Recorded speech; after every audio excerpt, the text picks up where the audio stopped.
Cette maison n'est plus la tienne. Elle l'a dit d'une voix calme, presque compatissante, comme si elle m'annonçait une évidence. Ses yeux, d'un vert froid, balayaient le salon sans me regarder vraiment. Le buffet en chêne, la nappe repassée, la photo de mariage dans son cadre doré. Puis elle a ajouté, en déposant sa tasse de café sur la table sans sous-tasse. Tu comprends, à ton âge, la propriété, c'est un concept relatif.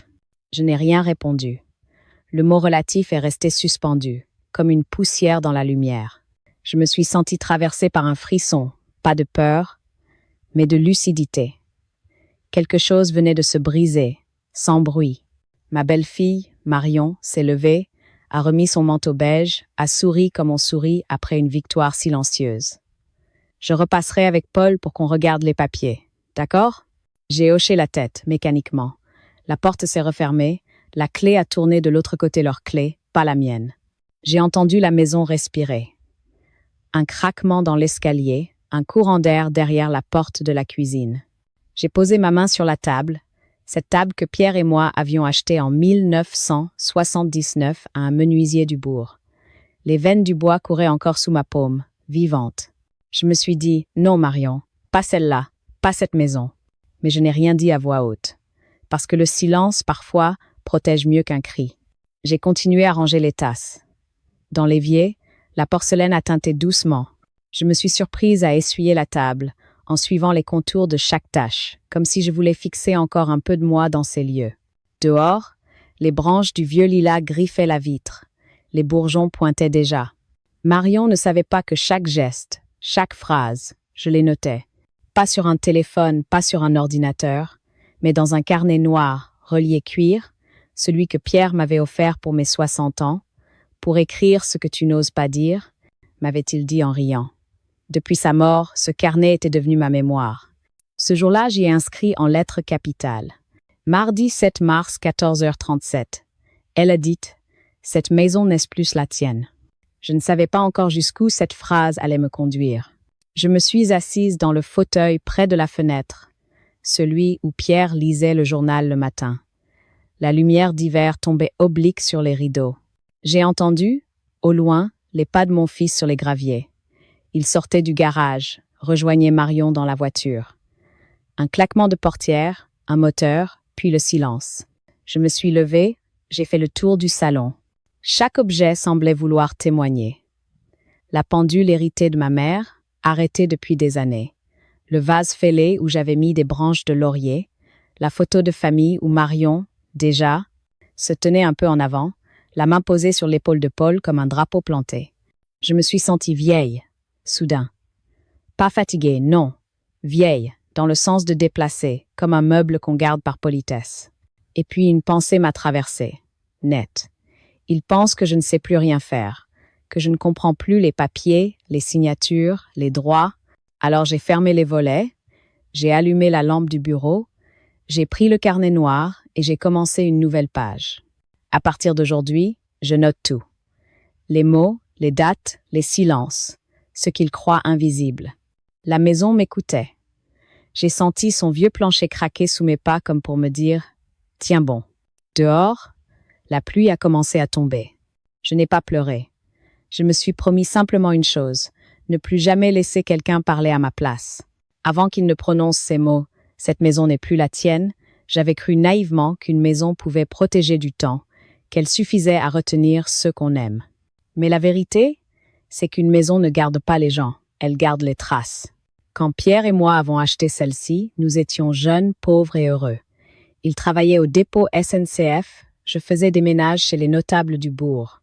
Le soir, on se retrouvait dans notre 2 pièces, rue des Tilleuls, et on rêvait à voix basse. Un jour, disait-il, on aura un jardin, même petit, tu planteras tes lilas, moi j'aurai un atelier pour bricoler. C'était après la naissance de Paul. Il dormait dans une caisse à linge tapissée d'un drap blanc. J'avais 26 ans, et je croyais encore qu'aimer suffisait à tout construire. En 1979, nous avons trouvé la maison. Un corps de ferme délabré, toit percé, murs fendus, mais avec une lumière qui tombait du nord comme une promesse. Je me souviens du premier jour.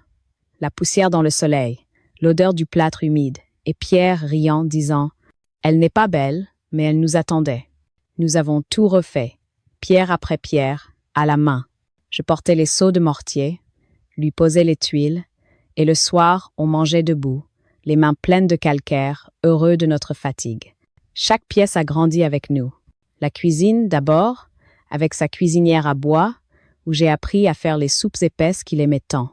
Le salon, où j'ai cousu les rideaux à fleurs, un peu trop longs, que je n'ai jamais raccourcis parce que Pierre disait « Laisse, ça fait comme un théâtre ». Et puis la chambre de Paul, peinte en bleu pâle, avec les moulures qu'il avait lui-même vernies. Je me souviens encore du jour où il a fait ses premiers pas, les bras tendus vers moi, en traversant le carrelage tiède. C'était une époque sans luxe mais pleine de promesses. Les factures s'empilaient, certes, mais on riait de tout. On disait « demain ». Et ce mot suffisait.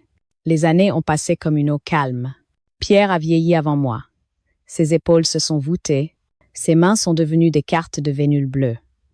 Moi, je continuais à tenir la maison, à recevoir les voisines, à préparer les confitures d'abricots qu'on offrait à Noël. Je ne me suis jamais plainte, même quand les genoux ont commencé à me trahir, même quand Paul est parti à la fac, laissant la maison soudain trop grande. Chaque retour de vacances, il ramenait du bruit, des odeurs de ville, des chemises neuves. Et moi, je préparais le gratin de pommes de terre qu'il aimait. Je ne savais pas alors que la distance commençait là dans ces silences polis entre deux repas, dans ces « ça va, maman ?» jetés sans attendre la réponse. Puis Pierre est tombé malade. Un matin de janvier, il a dit simplement « Je crois que mon cœur fatigue ». Les médecins ont confirmé, les traitements ont ralenti la descente, mais pas longtemps. Pendant 2 ans, j'ai veillé, compté les pilules, changé les draps, supporté les nuits sans sommeil et les jours sans mots. Le 12 octobre 2011, il est mort dans notre lit, la main dans la mienne. Avant de partir, il a murmuré « Promets-moi de ne pas vendre la maison ». Je lui ai promis et j'ai cru que la promesse suffisait à me protéger. Après lui, la maison est devenue mon corps. J'y ai tout réorganisé, les chambres fermées, le grenier rangé, les factures triées dans des pochettes étiquetées. Le matin, je mettais du linge à sécher, j'écoutais France Musique, je parlais toute seule à haute voix. Les gens du village passaient encore, au début, Madame Renaud pour le thé, le facteur qui restait un instant pour le café, les voisines qui déposaient une tarte parce qu'on a trop fait. Puis les visites se sont espacées, comme si le deuil contaminait. Paul, lui, appelait de temps en temps. « Ça va, maman? Tu ne veux pas venir un peu à la ville ?» Je répondais « Je suis bien ici. » Et c'était vrai. J'étais bien. Dans le silence, dans la routine simple du jardin, dans la lumière du matin qui entrait entre les rideaux. Quand il a rencontré Marion, je l'ai accueillie avec sincérité. Elle était jolie, vive, sûre d'elle, et j'ai cru qu'elle ferait du bien à mon fils. Leur mariage, je l'ai payé pour moitié. La robe, les fleurs, le traiteur. « Tu n'aurais pas dû, m'a dit Paul gêné. J'ai répondu, c'est pour ton bonheur. Ils sont partis vivre à Bordeaux, et moi, je suis restée ici. Je les voyais à Noël, à Pâques, parfois l'été. Chaque fois, elle me regardait comme on regarde une photo un peu fanée. J'essayais pourtant, des gâteaux, des attentions, des cadeaux aux enfants. Mais il y avait toujours ce merci sec, cette main qui se retire trop vite. Un jour, elle a dit à Paul, en rangeant les verres, « Ta mère vit dans un musée. » J'ai fait semblant de ne pas entendre. Pourtant, je sentais déjà le vent tourner. Des discussions sur les papiers, sur ce qu'il faudra faire plus tard. Pierre aurait dit « Les vivants sont toujours pressés d'enterrer les autres. » Moi, je continuais à croire que l'amour des enfants suffit à écarter le malentendu. Je me trompais. Les premières fissures ne se voient pas tout de suite. Elles commencent par de petites phrases, de petits gestes qu'on croit anodins, par peur d'admettre qu'ils blessent. Un matin de novembre, Marion a dit, en entrant, « J'ai pris rendez-vous chez le notaire. Ce sera plus simple si je gère tes papiers. » Plus simple. C'est toujours ainsi qu'on nomme ce qui nous dépossède. J'ai voulu protester, mais Paul a posé sa main sur mon bras. « Laisse-la t'aider, maman. Tu sais bien que tu te fatigues vite. » Je me suis tue. J'ai appris, depuis longtemps, que dans une maison où les autres parlent fort, le silence est parfois la seule dignité qu'il reste. Les semaines suivantes, tout a glissé doucement hors de ma portée. La clé du portail d'abord. Je la garde, c'est plus pratique. La carte bancaire ensuite, on t'en commande une nouvelle, celle-ci est périmée. Je l'ai attendue des mois, elle n'est jamais arrivée. Je notais tout dans mon carnet noir. Date, mot, ton de voix. Dimanche 12 décembre, elle a dit « Ce buffet prend trop de place. Il faudrait le donner. » Lundi 10 janvier, Paul a parlé d'EHPAD en plaisantant. Jeudi 3 février, ma clé ne rentre plus dans la serrure du cellier. Ils appelaient cela organisé. Moi, j'appelais cela effacé. Un soir, j'ai trouvé la table déplacée, mon fauteuil tourné vers le mur. Marion rangeait les bibelots dans un carton. « Ce sera plus épuré, » disait-elle. « L'énergie circule mieux. » Je regardais ses mains vives, son sourire poli, et j'ai compris qu'elle installait peu à peu son territoire. J'ai commencé à me sentir étrangère dans ma propre maison. Les rideaux qu'elle ouvrait trop grands, la radio qu'elle éteignait pour économiser, les plats qu'elle décidait de jeter sans demander tout cela formaient un langage. Le langage de la dépossession tranquille. Mon fils, lui, ne voyait rien. « Tu exagères, maman. Marion t'aime bien, mais elle veut t'aider à vivre plus simplement. » Simplement. Comme si la simplicité consistait à disparaître. Alors j'ai cessé de parler. Je faisais semblant d'approuver, d'oublier, de me fatiguer vite. Ce masque d'impuissance m'a protégée. Pendant qu'ils croyaient que je m'effaçais, j'observais. Je me suis aperçue qu'ils entraient dans le bureau sans frapper. Un jour, j'ai retrouvé mes papiers déplacés, des enveloppes ouvertes. « Oh, c'est moi », a dit Marion. « Je voulais vérifier tes assurances, tu sais. C'est dangereux de garder ça sans suivi. » Danger. Un mot qu'elle utilisait souvent. Elle prétendait me sauver. En vérité, elle m'enfermait. Je me suis mise à cacher certaines choses. Le carnet noir sous la nappe, le double de la clé du coffre dans le pot à sucre, les relevés de compte dans la housse du coussin. Je faisais cela comme d'autres prient, sans y croire tout à fait, mais pour tenir debout. Le plus cruel fut la scène du dimanche de Pâques. J'avais préparé une tarte aux pommes, ma spécialité. Les enfants de Paul jouaient dans le jardin, leur rire me faisait du bien. Marion a goûté une bouchée, puis a murmuré. « C'est bon, mais un peu. » D'un autre temps, non?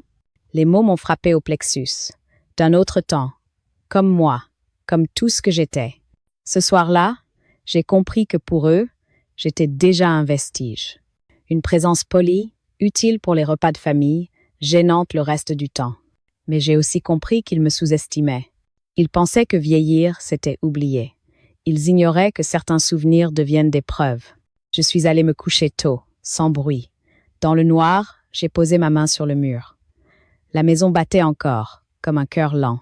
Je lui ai dit à voix basse, « Ne t'inquiète pas, je saurai te défendre. » Et pour la première fois depuis longtemps, j'ai dormi profondément. Ce fut un après-midi banal, de ceux où le ciel hésite entre la pluie et la lumière. J'étais dans la cuisine, occupée à écosser des petits pois, quand Marion est entrée, un dossier gris sous le bras. Elle a posé ses affaires sur la table, s'est assise sans même enlever son manteau. « Il faudrait signer ici », m'a-t-elle dit, avec un sourire étudié. « Ce sont juste des formalités pour alléger la gestion de la maison. » J'ai pris les feuilles. 3 pages, des mots administratifs, des chiffres. Mandat de gestion, procuration, délégation de signature. Mon nom en haut, son écriture élégante en marge, assigné en bas à droite. C'est pour éviter les tracas, a-t-elle ajouté. Tu sais, les banques compliquent tout maintenant. On s'occupe de toi. C'est normal. Sa voix avait cette douceur dangereuse qu'on prend pour masquer la contrainte. J'ai faim de lire, lentement, le cœur battant. Dans un coin, une phrase en petits caractères. Le mandataire est autorisé à vendre tout ou partie des biens immobiliers appartenant à la mandante. J'ai relevé les yeux. Et si je ne signe pas? Elle a ri doucement. Ce n'est pas une obligation, bien sûr. Mais ce serait plus simple pour tout le monde. Paul a déjà pris rendez-vous avec le notaire. Le mot notaire m'a glacé. Ce mot, autrefois synonyme de sécurité, de confiance, venait de changer de camp. J'ai posé le stylo. Je vais réfléchir. Elle a haussé les épaules, a rassemblé les papiers. D'accord, mais ne tarde pas. Tu sais, à ton âge, les décisions rapides valent mieux. Quand elle est partie, j'ai ouvert la fenêtre. L'air froid m'a giflé, réveillé. Je me suis assise à la table, les mains tremblantes. J'ai pris mon carnet noir.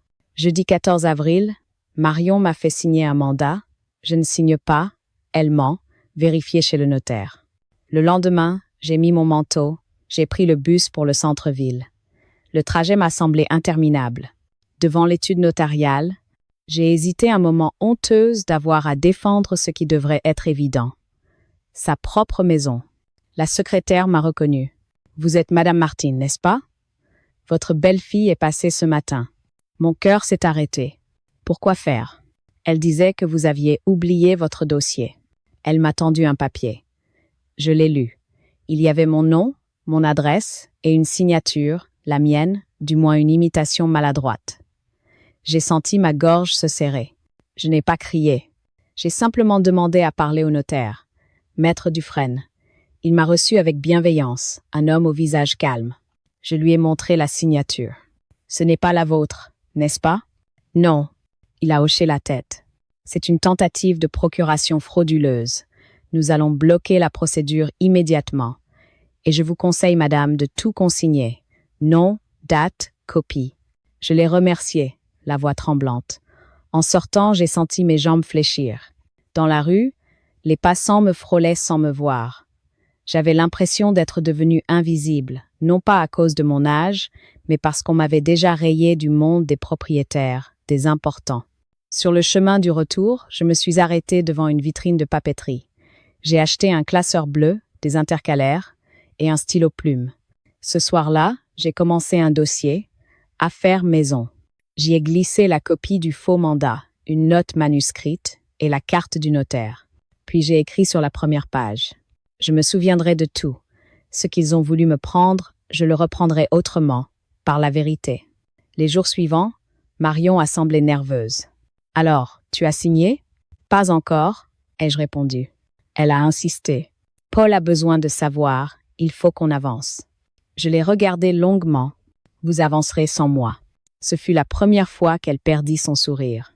Le soir, j'ai entendu leur voiture partir brutalement, les graviers giclant sous les roues. Je savais que la bataille ne faisait que commencer.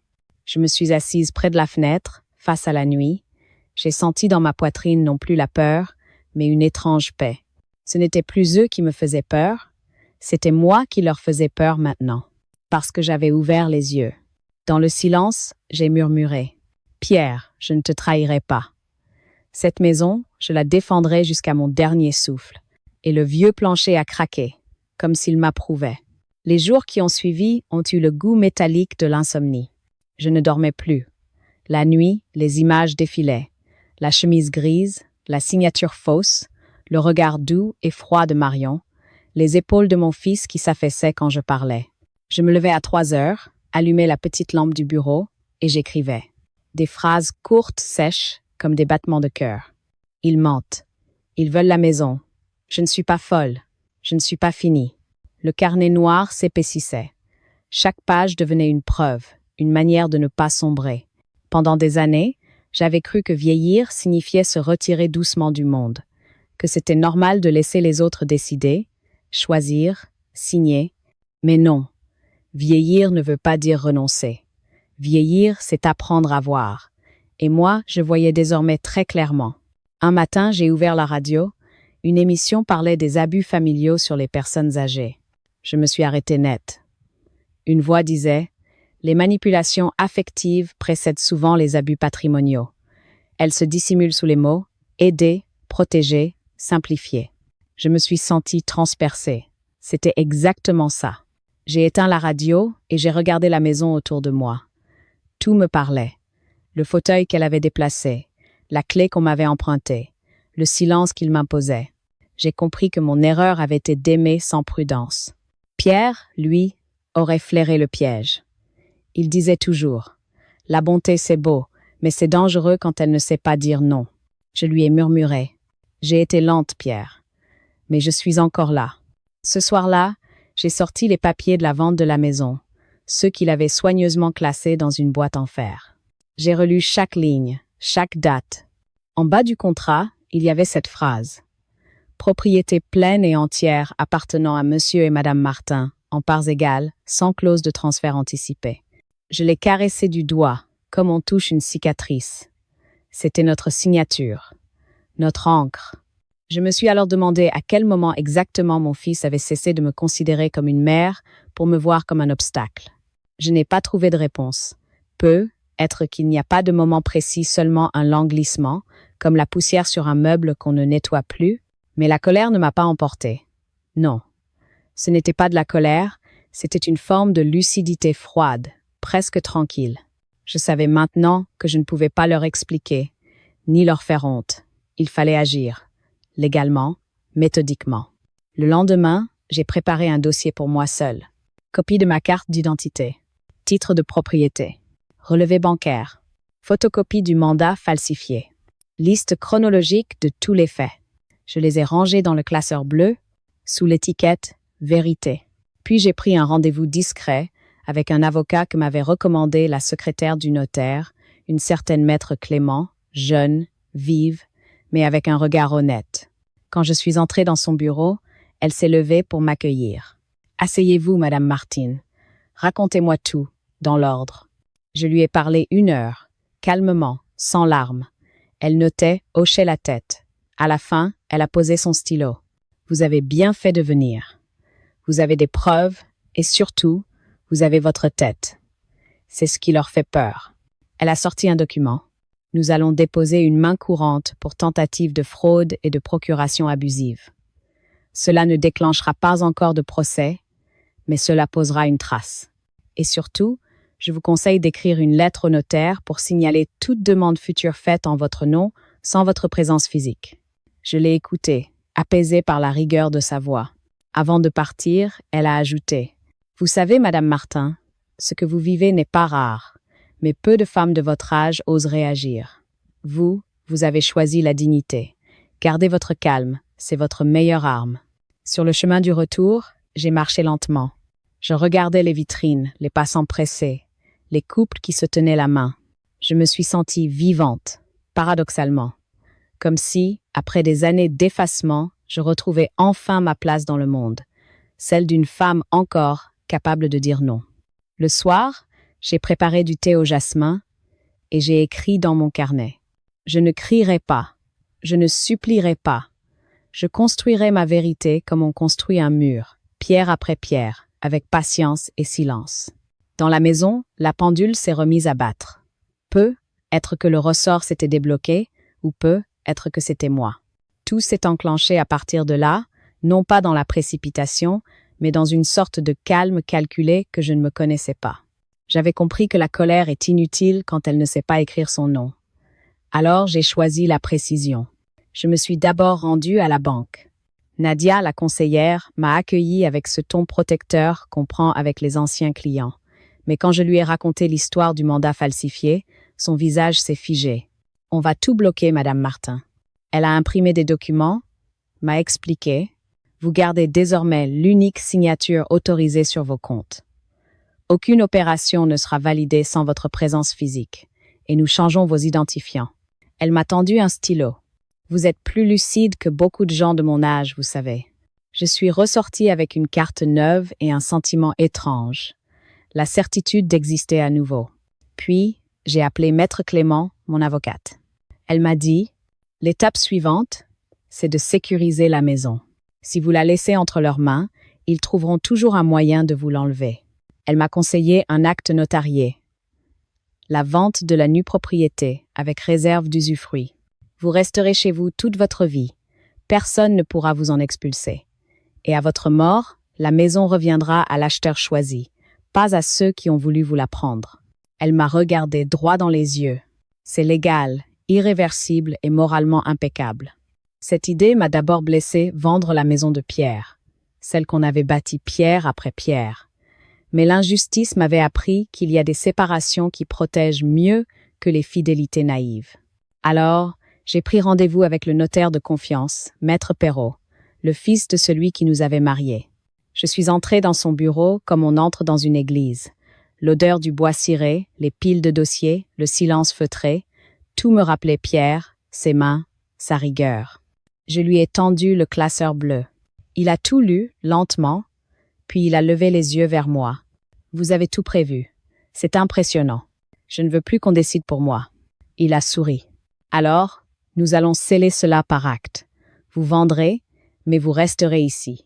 Vous signerez seul, et personne ne pourra contester. » Les jours suivants, j'ai agi comme à travers une brume tranquille. Chaque matin, je rangeais une pièce, la vaisselle triée, les papiers classés, les bibelots notés dans un inventaire. J'ai cousu une étiquette au dos de chaque nappe, à moi jusqu'à la fin. Ce n'était pas de la rancune, c'était de l'ordre. Le soir, je préparais le dossier avec Maître Clément. Main courante déposée. Copie certifiée des documents falsifiés. Déclaration manuscrite datée. Notification au notaire officiel.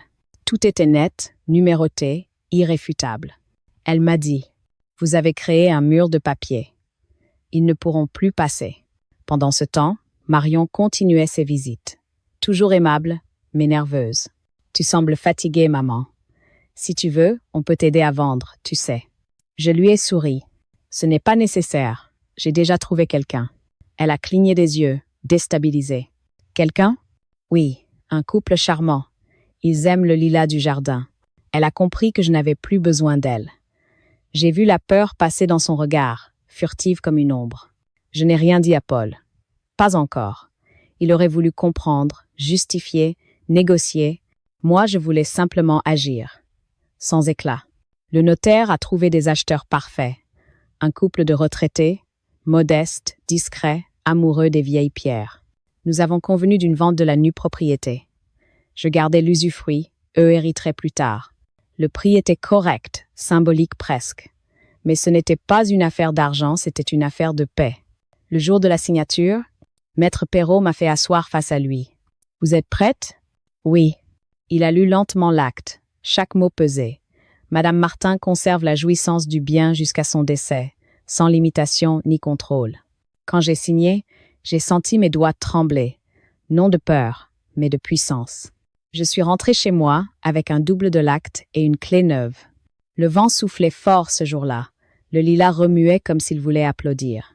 Dans la cuisine, j'ai préparé du thé et j'ai posé le dossier sur la table.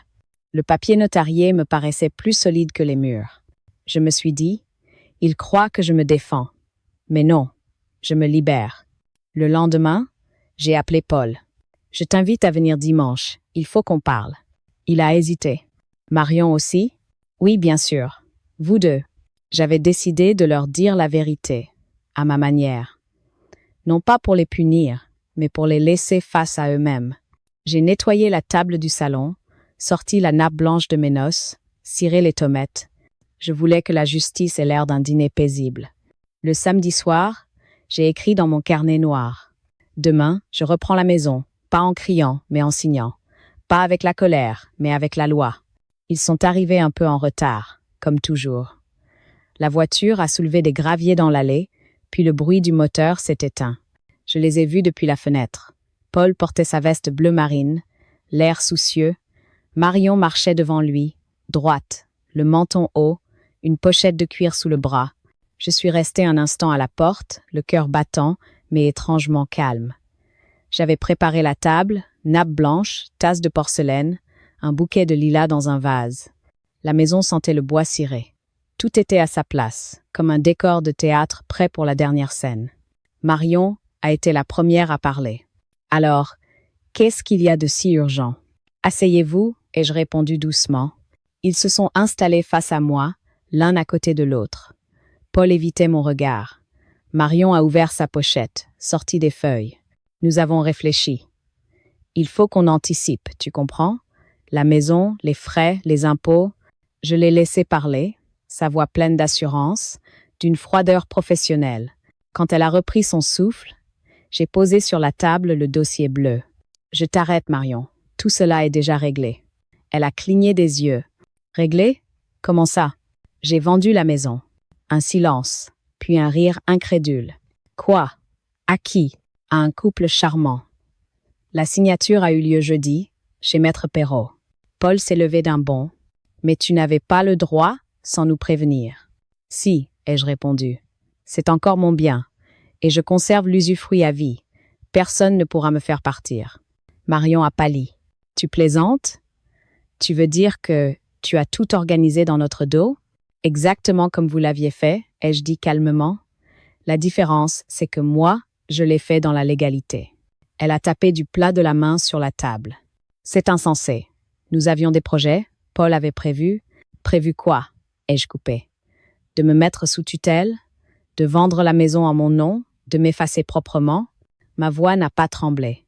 C'était la première fois depuis des mois que je parlais sans craindre de déranger. Paul, lui, s'était rassis, le visage défait. « Maman, tu ne comprends pas. » Au contraire, ai-je soufflé. Je comprends tout. J'ai les copies, les preuves, les dates. Le notaire et l'avocate ont tout enregistré. Je les ai vus s'effondrer l'un après l'autre, comme deux acteurs qui découvrent qu'on a changé la fin du scénario sans les prévenir. Marion s'est levée, furieuse. « Tu nous humilies. » Devant ton notaire, devant tout le monde. Non. Je me protège. Elle a attrapé son sac, a tourné vers moi un regard que je n'oublierai jamais, mélange de rage et de peur. Tu vas le regretter. Je l'ai fixé sans bouger. Peut être, mais au moins ce sera mon regret, pas le vôtre. Elle a quitté la pièce. Paul est resté, les yeux embués. Maman, pourquoi tout ça? J'ai soupiré. Parce que tu as laissé quelqu'un décider à ta place. Et que tu as oublié qui t'a appris à signer ton nom. Il s'est levé lentement, comme vieilli de 10 ans. Avant de partir, il a posé sa main sur le dossier bleu. Qu'est-ce que c'est? Ce que vous appelez des papiers? Moi, j'appelle ça ma mémoire. Quand la porte s'est refermée, j'ai senti la maison respirer à nouveau. L'air circulait librement, comme s'il avait été retenu trop longtemps. Je suis allée dans le jardin. Le lilas commençait à fleurir. J'ai cueilli une branche, l'ai posée dans un verre d'eau. Le lendemain, Maître Perrault m'a appelé. Tout est en ordre. L'acte a été enregistré. Vous êtes tranquille maintenant. J'ai souri. Merci, maître. Vous savez, la tranquillité, ça faisait longtemps que je ne la connaissais plus. En raccrochant, j'ai regardé autour de moi. Les meubles, les murs, les photos, rien n'avait changé. Et pourtant, tout était différent. Je n'étais plus une vieille femme qu'on aide. J'étais une femme qui avait repris son droit. Je me suis versé un café, j'ai ouvert le carnet noir et j'ai écrit « Dimanche 24 avril ». Ils ont compris. Le piège s'est refermé. Pas de cris, pas de vengeance. Juste la loi et le silence. Le reste, c'est leur problème. Puis j'ai ajouté « Pierre, tu peux dormir tranquille. La maison ne sera jamais salie par le mensonge. » Le vent est passé sous la porte comme une caresse. Ce soir-là, j'ai dormi d'un sommeil lourd et doux, sans rêve. Le calme est revenu dans la maison, mais c'était un calme étrange, celui qui suit les tempêtes quand tout semble intact à l'œil nu, mais que les murs gardent l'empreinte du tonnerre. Pendant quelques jours, j'ai vécu dans une paix presque irréelle. Plus d'appels, plus de visites, le téléphone restait muet. On aurait dit que le monde entier retenait son souffle, puis les murmures ont commencé à circuler. La cousine Jeanne, toujours prompte à colporter, m'a appelé un matin. « Tu sais, Paul et Marion, ils se disputent beaucoup maintenant. On parle de séparation. » J'ai fermé les yeux. Je n'ai rien dit. Leurs querelles n'étaient pas ma victoire. Elles étaient le prix de leurs mensonges.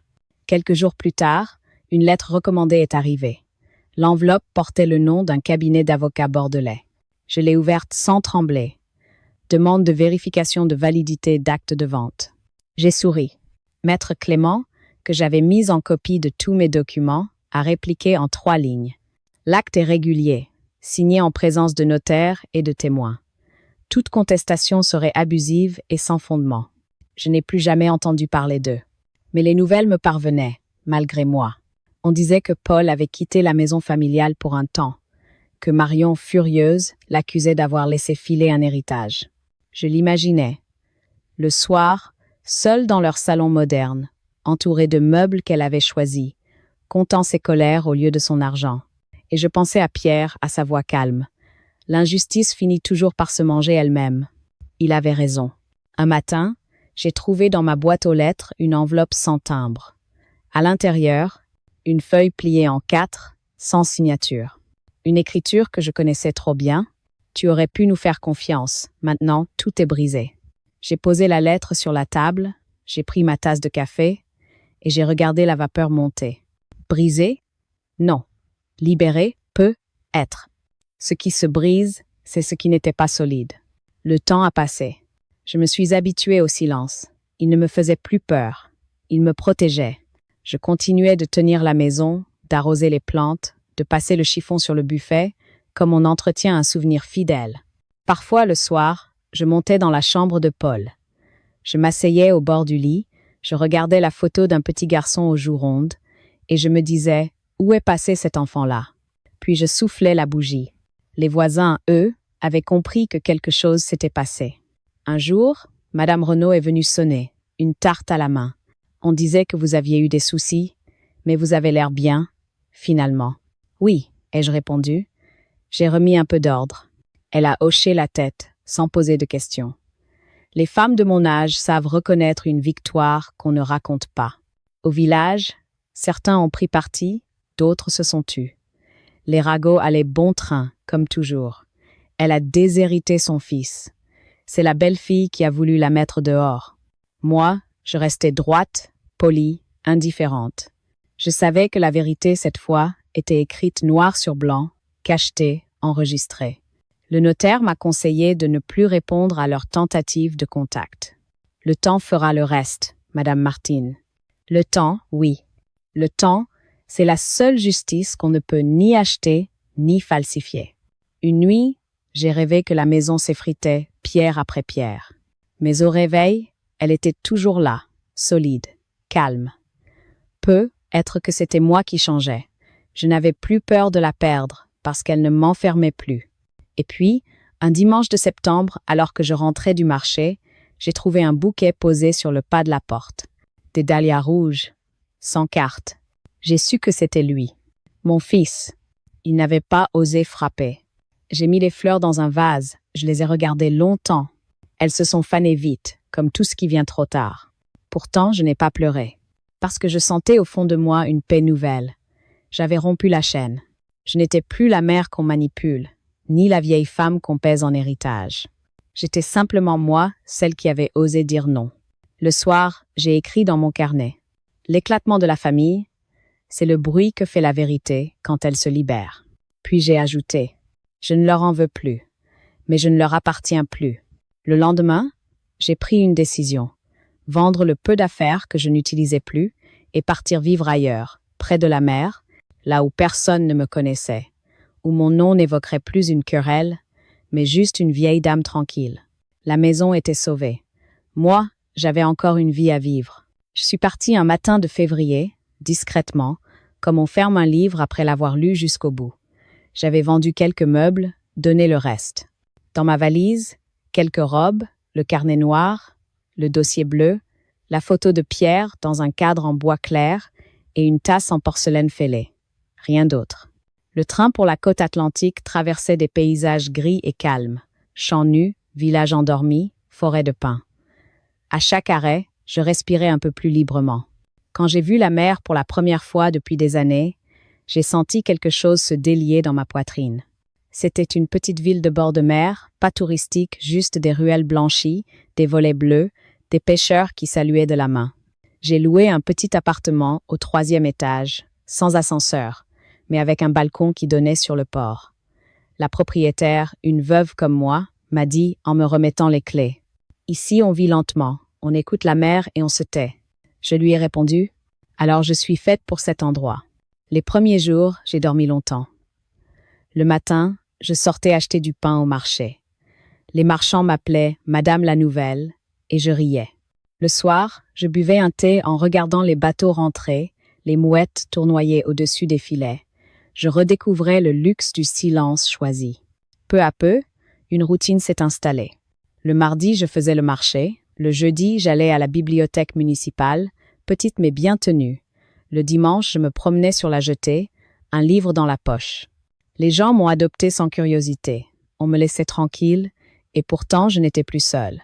Un jour, une voisine du dessous, Mireille, m'a apporté une assiette de galettes. « Vous n'avez pas de famille ici ?»« Non, ai-je répondu. J'avais une maison. Maintenant, j'ai la mer. » Elle a ri doucement. Depuis, on se voit souvent. C'est une femme discrète, d'une 60aine d'années, ancienne institutrice. Elle comprend sans qu'on ait besoin d'expliquer. Je lui ai parlé un peu de mon histoire. Un soir, en partageant une soupe de poisson. Elle a écouté sans m'interrompre. « Vous savez, m'a-t-elle dit, beaucoup de femmes de notre génération ont vécu ça. On nous apprend à donner, jamais à reprendre. Je lui ai souri. Moi, j'ai appris à reprendre sans crier. Elle a hoché la tête. C'est la plus belle des leçons. Les jours passaient, doux, ordonnés. J'ai acheté un carnet neuf, à la couverture bleue cette fois, pour tourner la page de l'ancien. J'y notais des choses simples, la couleur du ciel, la saveur du café, les phrases entendues au marché. Parfois, je m'autorisais une nostalgie courte, comme une respiration entre deux vagues. Je pensais encore à Paul, à mes petits-enfants, que je ne voyais plus. Mais la douleur avait changé de forme. Elle ne mordait plus, elle pesait doucement, comme un souvenir qu'on ne repousse plus. Au printemps, j'ai reçu une lettre inattendue. L'écriture hésitante, penchée vers la droite. « Maman, je ne sais pas si tu me liras. Marion est partie. J'ai compris trop tard ce que tu voulais dire. J'aimerais venir te voir, si tu veux. » J'ai relu ces lignes plusieurs fois. Mon cœur s'est serré et en même temps, j'ai senti une tendresse ancienne se réveiller, prudente. J'ai répondu simplement. « Je t'attends dimanche. La mer est belle, tu verras. » Il est venu. Quand je l'ai vu descendre du train, j'ai reconnu dans ses épaules un mélange de fatigue et de honte. Nous avons marché le long du port sans parler, puis il a dit « J'ai tout gâché. »« Non, » ai-je murmuré. « Tu as juste oublié d'où tu venais. » Il m'a regardé avec les yeux du petit garçon qu'il avait été. « Je croyais te protéger. » En me supprimant, ai-je souri doucement. Il a baissé la tête. Nous avons marché encore. Le vent faisait claquer les drisses contre les mâts. À la terrasse d'un café, il m'a pris la main. « Tu m'en veux ? Je n'ai plus le temps pour la rancune. » Il a soupiré. « Tu me pardonnes ? Pas encore. Mais je te laisse revenir, c'est déjà ça. » Ce jour-là, nous avons parlé longtemps. Il m'a raconté la séparation, la solitude, le sentiment d'avoir trahi. Je n'ai rien ajouté. J'écoutais. Avant de partir, il a promis de revenir. Et il l'a fait, 2 semaines plus tard, avec un petit bouquet de tulipes. Les mois ont passé. Notre relation, fragile mais sincère, s'est tissée à nouveau, fil après fil. Il venait parfois le dimanche, aidait à porter les sacs de course, parlait de ses enfants sans oser dire tes petits-enfants. Je ne lui en voulais plus. La mère, chaque jour, m'apprenait à déposer ce qui pèse. Un soir d'été, nous étions assis sur le balcon. Il a dit doucement, « Tu crois qu'un jour on pourra déjeuner tous ensemble? Toi, moi, les enfants? » « Peut être, ai-je répondu, quand on saura se parler sans se compter. » Il a souri tristement. Et j'ai compris qu'au fond, la justice ne se mesure pas à ce qu'on reprend, mais à ce qu'on retrouve. Cette nuit-là, j'ai écrit dans mon carnet bleu. J'ai retrouvé mon fils. Pas comme avant, mais autrement. L'amour, c'est peu, être ça, continuer à aimer, même quand la maison a changé de mur. Le lendemain, j'ai regardé le soleil se lever sur la mer. La lumière dorait l'eau, et j'ai pensé, oui, c'est ici ma maison maintenant. Ce matin-là, la mer était d'un bleu si clair qu'on aurait dit qu'elle s'excusait d'avoir été si rude les jours précédents. Le vent avait cessé. Sur le balcon, les fleurs de géranium dansaient doucement, et j'ai compris que l'été s'en allait. Je buvais mon café, lentement. Le bruit des vagues contre les pierres rythmait mes pensées. J'ai ouvert le carnet bleu, celui du renouveau, et je l'ai posé sur mes genoux. La première page portait une tache de sel. J'y voyais une carte, un territoire de liberté. Je me suis dit que j'avais parcouru un long chemin. De la femme effacée qu'ils appelaient maman sans l'écouter, j'étais redevenue celle qui signe, qui choisit, qui pense.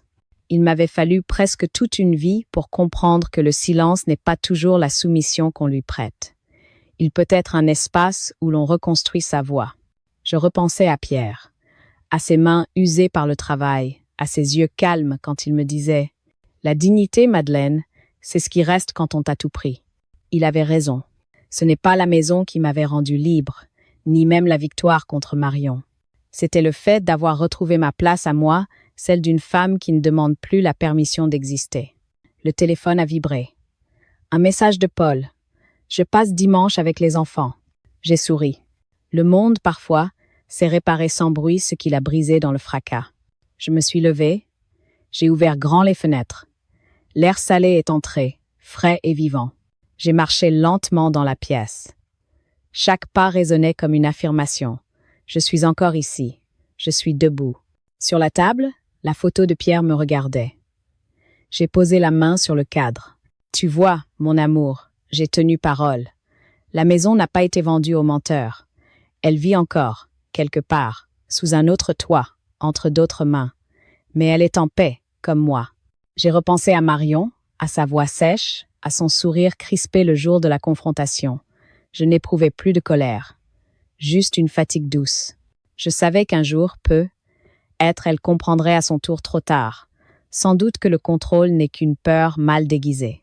J'ai repris le carnet bleu. J'ai relu quelques phrases. Je ne crierai pas. Je construirai ma vérité pierre après pierre. Ils ont voulu me faire taire, j'ai choisi de me taire, mais autrement. La justice n'a pas de robe ni de marteau, elle a parfois le visage tranquille d'une vieille femme qui sait. Puis, j'ai tourné la page, la dernière, et j'ai écrit. Je n'ai rien à leur prouver. J'ai traversé la honte, la peur, la solitude, et j'en ai fait un abri. J'ai appris que les mots peuvent sauver, mais que le silence, lui, peut guérir. J'ai compris que la liberté, à mon âge, ce n'est pas de partir, mais de rester à la place qu'on m'avait volée. J'ai compris enfin que la paix, c'est de ne plus vouloir avoir raison, seulement d'être juste. Le vent a tourné une page du carnet tout seul, comme s'il voulait lire la suite. Il n'y en avait pas, il n'y en aurait plus. Je me suis approchée du balcon. La mer montait, la lumière changeait. Les bateaux glissaient lentement vers l'horizon. Je me suis dit que tout ce qui a un début finit par s'adoucir. Les blessures aussi, parfois, deviennent des rivages. J'ai fermé le carnet, je l'ai posé sur la table, à côté de ma tasse vide. Puis j'ai murmuré. Pour moi, pour Pierre, pour toutes celles qu'on a voulu effacer, pour les femmes silencieuses qui notent encore dans l'ombre, le silence peut aussi être une forme de justice. Et j'ai souri.